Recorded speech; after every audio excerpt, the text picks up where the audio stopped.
Hello everyone, my name's Stephen Grinnell from Energy Medicine and welcome to my podcast. Today we're going to be looking at plantar fasciitis.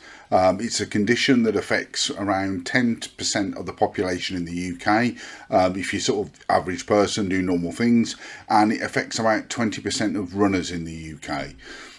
So it's quite a big problem. It's something that's quite prolific on the internet. There's lots of information and stuff out there.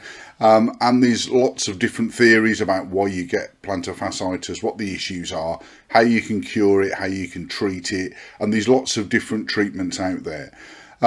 What the purpose of today is for me to give you some of the sort of top elements and what people do with some of the positives, look at some of the alternatives, and also to sort of introduce what my feelings are from working with people for over 11 years at my clinic in Stratford, is to sort of give my insight into what I think are the problems and what people have, and then how I've managed to be able to correct that. So the first sort of thing is, what is plantar fasciitis? Well, if you think of your foot, and I've got a foot here, so if you're watching in video, that'll be easier. But you've got a foot and you stand up and everything's at 90 degrees. And the main purpose of your foot is to provide support, obviously, balance, coordination. It allows you to be also very, very agile. So it's got lots of different muscles, all in the base of the foot, around the top, around the sides, lots of supportive structures. It's got 26 bones. So it's a very, very complex piece of physical equipment, if that makes sense. Now, the key thing to bear in mind is that most people get plantar fasciitis in their heel, so it's just underneath their ankle. So when you stand up, 90% of the loading of your body goes through your ankle straight down into your heel, so most of your body weight goes there, and then the front part of your foot is used mainly just for balance forwards and backwards, left to right. Hence, if you stand with your feet slightly further apart, you're more balanced. If you stand with your feet slightly closer together, you're slightly less balanced. And obviously then footwear can play a big part in this. Now, one of the things to also consider is the structure of the foot is quite unique and quite special because the muscles actually support the fascia. So what the fascia does is it connects essentially the ball of your foot, so that front part of your foot, that pad, the bit that bends, to the heel bone. And that fascia is a band, and it's connective tissue, and it's very, very strong. It's got a tensile strength of steel, so it's really, really strong. And the idea is it gives a lot of structural support to the 26 bones that are in your foot. Now, the problem occurs when you injure that. Now, the structure is very, very strong, and it looks like traditional old rope. So it's like 3 layers of rope intertwined, so like twisted, as you would normally see, as a standard triple helix. And that as a sort of structure is very, very strong, and it can withstand quite a lot of pressure. The problem comes because people's muscles in their feet aren't as strong as they used to be. Now, some of the reasons for that are we're not as mobile, so we don't move as much. Some of the reasons also that we wear very, very supportive footwear. So lots of people wear trainers or supportive shoes that support different elements of their foot, but also they alter how they walk. So a lot of people wear trainers, for instance. Trainers have a thicker heel and a thinner front part of the foot where you put like the ball of your foot. And the idea is that they help cushion your heel when you run, if you're running on road. So they're designed for that purpose. But most people use them for walking, which means that they lean slightly forwards and put more of their body weight on the front part of their foot. So it promotes a different way of walking. And unless you take really long strides, you don't use a running shoe or that style of shoe in the right sort of way. The other problem that you have is things like boots. The idea is they're designed to support your ankle so you don't damage your ankle. If you take long strides in those, it hurts your ankle.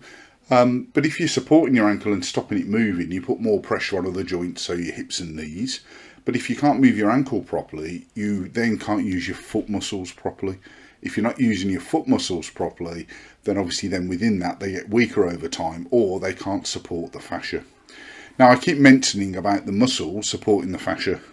Now, the key thing to note is that you've got the bottom part of your foot's got 3 layers of muscle tissue and sort of sinew and tendons and all the other little bits before you get down to the actual fascia. So that's quite important to note. So anything that contacts the bottom part of the foot, it's all muscles.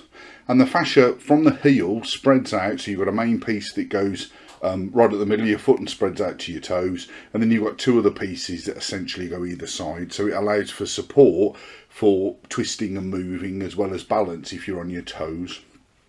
So the layers of muscle, so you've got to dig quite deeply to be able to get to actually see the fascia. So there's quite a lot of muscles and tissue that you need to sort of cut away before you actually get down to the fascia, and that's something a lot of people don't realise. So once you've taken away all these muscles, you can see at the bottom of the foot we've taken all these muscles away, and underneath the layer 3 is where your fascia is. Your fascia is actually there, so it's quite far underneath the tissue. So when you feel pain in your foot, the pain is actually quite deep, it's not necessarily the muscles. Now when you have pain in your body, the muscles go into spasm. So if you've got a back problem and you've injured one of your discs, the muscles around it go into spasm to stop you moving that disc and putting it under more pressure. The same thing happens in your foot. Now the problem with that is that the muscles are halfway, so when they go into spasm they don't fully contract, but they're not fully relaxed, and muscles tend to work in pairs, so one muscle contracts and that allows a movement for something else. Now if they're halfway, it means that they're not either contracted or relaxed, so other muscles can't work as effectively. Now that poses another problem, because it means that your foot doesn't move properly. If it's not moving properly, you then need to compensate. Sometimes that doesn't aggravate your plantar fasciitis, but in most cases it does. So it works as a sort of double negative. So it allows you to not stand, so that's a problem. It also then makes an impact on how you walk, so you modify how you stand and how you walk, and invariably that makes the muscles weaker, which makes them spasm more, which means that the fascia is weaker. Now how do you damage the fascia in the first place? That's almost the eternal question. Now the obvious thing is to do something where you've jumped off a wall, you've tripped, you've fallen, you've slipped. Those sort of things are quite obvious how you can damage something, the same as you could damage your knee or your hip in the same sort of way of the fall. Where the problem is with fascia is it tends to get damaged over a period of time, and it's usually some sort of repetitive stress movement. So that can be a sporting movement, so if you use something like tennis or badminton or something different like netball where you have to stop a lot, that can put a lot of pressure on your fascia because you're having to do changes of direction, lots and lots of pressure. If your foot's not as strong, slip on the floor, get caught on some 3G football surface, all of those sorts of sporting movements, again, fascia can damage. But the most common reason is that your foot muscles are relatively weak because of the footwear that you wear. You're not as mobile as you were. And what happens then is, to help compensate so that the foot's still strong and can support you, the fascia gets slightly shorter and slightly thicker. Now, common thinking would think, well, if it's thicker, that means it's stronger. It is, but it's slightly shorter. Now, if it's slightly shorter, what has to happen with your foot is it has to tilt. So you have to, if it's shorter for a distance, you've got to, in a sense, be more on your toes to allow for the shortened fascia, because your foot doesn't like being at 90 degrees, so it puts a lot of pressure on the back part of the fascia. Now, if that's happening, what happens then is you start to take shorter strides, you land on your toes more, and you start modifying what you're doing. So things like driving can become problematic, even just sort of kneeling down, picking things up can be problematic. Now, I see a lot of people in the clinic in Stratford, and the three main things that they sort of come in with as solutions to their problem are medication, and that can be sort of painkillers, anti-inflammatory, over the counter, or they might have had something more incisive from doctors. So that could be either stronger medication, or it could be actual steroid injections or sort of that pain sort of element injections. The second thing that most people come and see me that they've experienced is something like insoles. So they've used some sort of insole. Now they might have had orthotics made, or they've got something off the internet. And the last thing is some sort of ball or roller that they've used to try and relax the muscles. So there is some positives to all of those things. So obviously medication, painkillers, injections, they can work and be quite effective. So if you can't feel any pain, obviously almost you can work through it, and that allows your body to heal to a point. The key thing to know, any sort of painkiller or anti-inflammatory just shuts off your brain to the pain. So it doesn't actually help with any repair. It just stops you feeling any pain. And obviously the movement by default can actually help regenerate, and I've talked about that in my previous podcast on pain and inflammation. So it's not necessarily that stopping pain is all bad, but it doesn't correct the root cause, and the root cause invariably is how you stand and how you walk. The same with insoles. So insoles are moulded, if they're done custom, where you actually stand up and they fit them to your foot, and they look at how they can support your foot. Now, the logic of that is to take the pressure off the foot and help support it, so therefore it will help the fascia heal. And in some instances that works.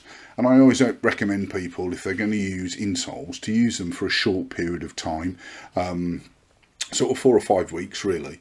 Anything more than that and they become like a permanent walking aid or support, because the muscles get weaker because they're being supported. And the main form of support is when you're standing, because that's how they were made. As soon as you walk and bend your foot, you alter the loading, because obviously you come onto your toes and push off. That means that your body weight changes, and it means the loading on the heel and also the whole of the foot changes. So you need to bear those sort of things in mind. And the last thing that people use is there's lots of stuff with different rollers. It can be hot, it can be cold, all of this sort of movement to work on that bottom part of the foot. And what you're trying to do there essentially is it's not actually helping the fascia specifically. What it's doing is helping the muscles come out of spasm so they can reset. There's other ways that you can do that, but that's what the theory is for using those sort of elements, and these various massage elements and stuff as well. Obviously, as I sort of talk about it, there's lots of small muscles, so having a ball or having a roller with like the little dimples on obviously then can penetrate some of the tissue and help realign it.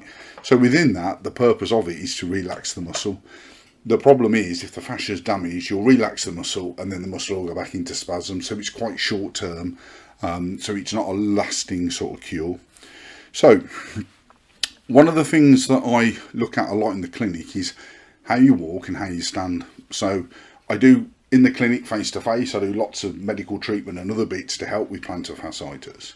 But from a movement point of view, I do a lot of stuff on how you stand and how you walk. So the first key thing to look at with standing is to make sure your feet are nice and square, so they're facing dead straight.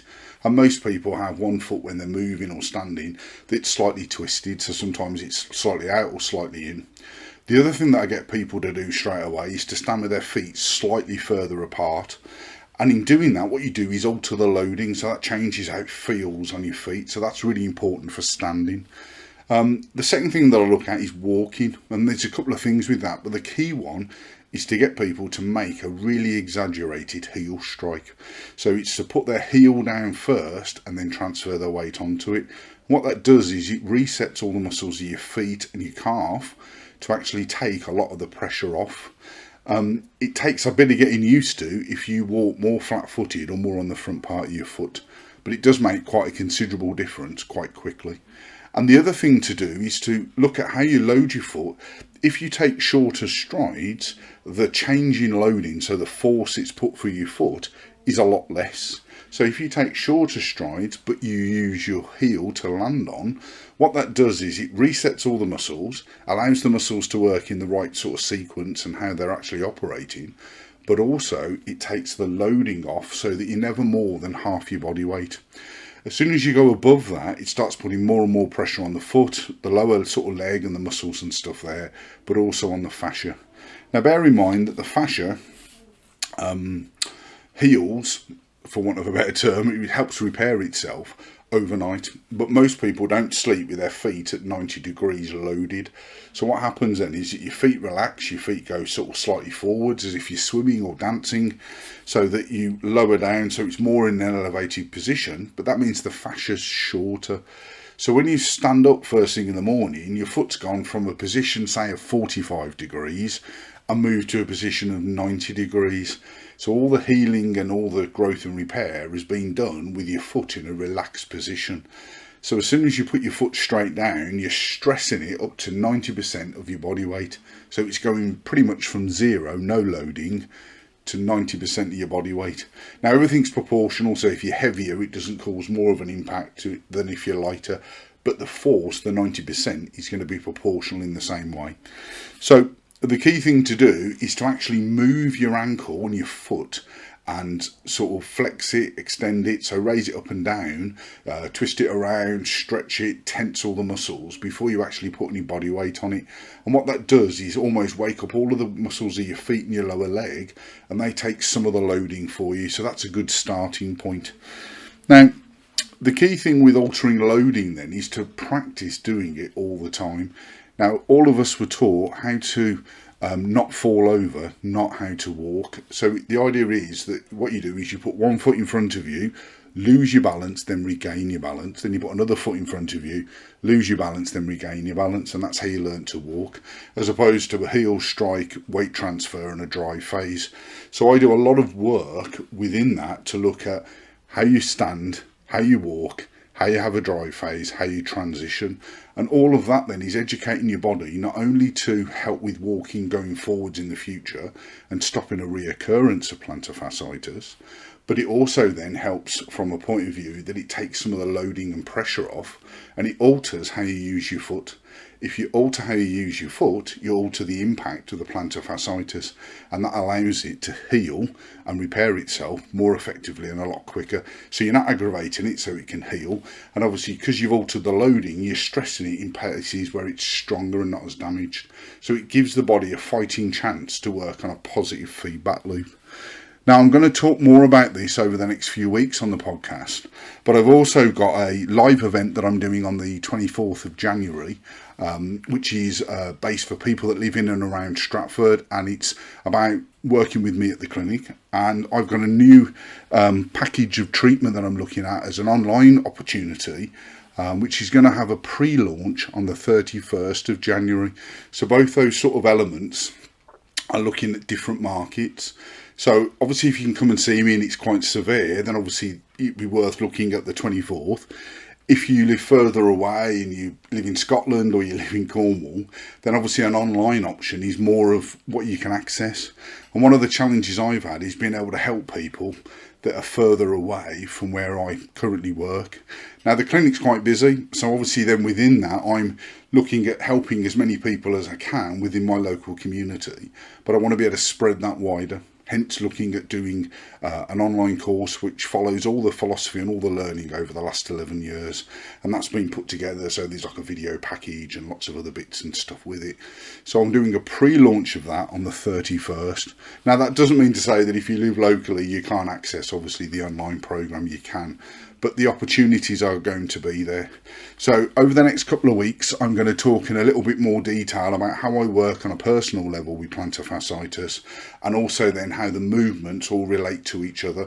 So how you go through essentially 3 phases of rehabilitation. So next week, we're going to be looking at more advanced elements on plantar fasciitis. And then the following weeks, we're going to be looking at how that integrates from a clinic perspective, but also from an online support perspective. My name's Stephen Grinnell, and this is the Energy Medicine Podcast.